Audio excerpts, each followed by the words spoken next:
রাজ্যে পালাবদল হয়েছে ৪ঠা মে এবং তারপর থেকে তৃণমূল জমানার একাধিক জনপ্রতিনিধিকে পুলিশ গ্রেফতার করেছে। আর এবার পুলিশের জালে প্রাক্তন উত্তরবঙ্গ উন্নয়ন মন্ত্রী উদয়ন গুহ। পুলিশ সূত্রে যেমনটা দাবি করা হয়েছে, প্রতারণা, অপরাধমূলক বিশ্বাসভঙ্গ, অপরাধমূলক ষড়যন্ত্রের মামলায় গ্রেফতার উদয়ন। গতকাল কলকাতার ফুলবাগানের বাড়ি থেকে উদয়ন গুহকে গ্রেফতার করা হয়েছে। উদয়ন গুহর বিরুদ্ধে আবাস যোজনার ঘর দেওয়ার নামে কাটমানি নেওয়ার অভিযোগ উঠেছে। স্বেচ্ছাসেবী সংস্থা শিশু মঙ্গল সমিতির নামে টাকা তোলারও অভিযোগ উঠেছে তাঁর বিরুদ্ধে।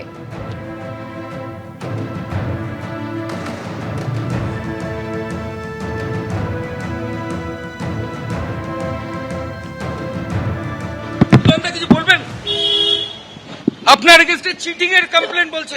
আপনাকে অ্যারেস্ট করলো কেন? আপনাকে অ্যারেস্ট করলো কেন? বাজির মামলা দিয়েছে আপনার বিরুদ্ধে উদাহরণ দাও। চিটিং বাজি। তারপরেও কেন অ্যারেস্ট করলো আপনাকে? আপনাকে এখন কোথায় নিয়ে যাওয়া হচ্ছে? তোলাবাজির অভিযোগ করেছেন অভিযোগকারী রূপম সাহা। অন্তত 30 থেকে 35 কোটি টাকা তুলেছেন, এমনটাই অভিযোগ প্রাক্তন উত্তরবঙ্গ উন্নয়ন মন্ত্রীর বিরুদ্ধে। উদয়ন গুহ দিনহাটাতে শিশু মঙ্গল সমিতি নামে একটা উদ্যোগ নেন। তো তখন সেই উদ্যোগের মাধ্যমে দিনহাটার সব ব্যবসায়ী, সব চাকরিন্দার, সব শিক্ষকদের কাছ থেকে হাজার হাজার টাকা করে তোলা হয়। যারা বড় মাপের ব্যবসায়ী আছে তাদের কাছে কোটি কোটি টাকাও তোলা হয়। 30 থেকে 35 কোটি টাকা তোলা হয়েছে, তার 5% কাজ হয়নি। এর আগে 2021 সালে জাতীয় মানবাধিকার কমিশনের বিশেষ কমিটির দেওয়া কুখ্যাত দুষ্কৃতীদের তালিকায় ছিল উদয়ন গুহর নাম।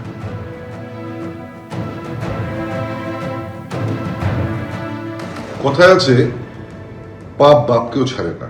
দিনহাটার সাধারণ মানুষকে যে লোকটা শান্তিতে থাকতে দেয়নি, দিনহাটার সাধারণ মানুষের জীবন যে বিষিয়ে তুলেছিল, তার নাম উদয়ন গুহ। আর সেই বাঘ আজকে বেড়াল হয়ে খাঁচাবন্দি। মেরিট নিয়ে আমি কোনো কথা বলবো না, টাইমিং নিয়ে অবশ্যই বলবো। একসঙ্গে যদি এতগুলো তৃণমূল নেতা কর্মীদের উপর কোনো আক্রমণ হতে থাকে বা গ্রেফতার হতে থাকে বা হয়রানি হতে থাকে, তো সেগুলো তো তাহলে একটা প্রশ্নচিহ্ন তুলে দিয়ে যাবে না। মামলা গ্রেফতার করে দিলে ওই দিকে ব্যস্ত করে দেয়া, ভয় পাইয়ে দেয়া, মহল তৈরি করা, মানে সংগঠনটাকে আবার আঘাত করা, সেই ধরনের একটা কোনো পরিকল্পনা। প্রাক্তন উত্তরবঙ্গ উন্নয়ন মন্ত্রী ও দিনহাটার প্রাক্তন তৃণমূল বিধায়ক গ্রেফতার হতেই উচ্ছ্বাসের ছবি দেখা গেছে কোচবিহারে। উদয়ন গুহ গ্রেফতার হওয়ার পর গতকাল রীতিমতো মিষ্টি খেয়ে আবির খেলতে দেখা গেছে বিজেপি কর্মী সমর্থকদের। উপস্থিত ছিলেন দিনহাটার বিজেপি বিধায়কও।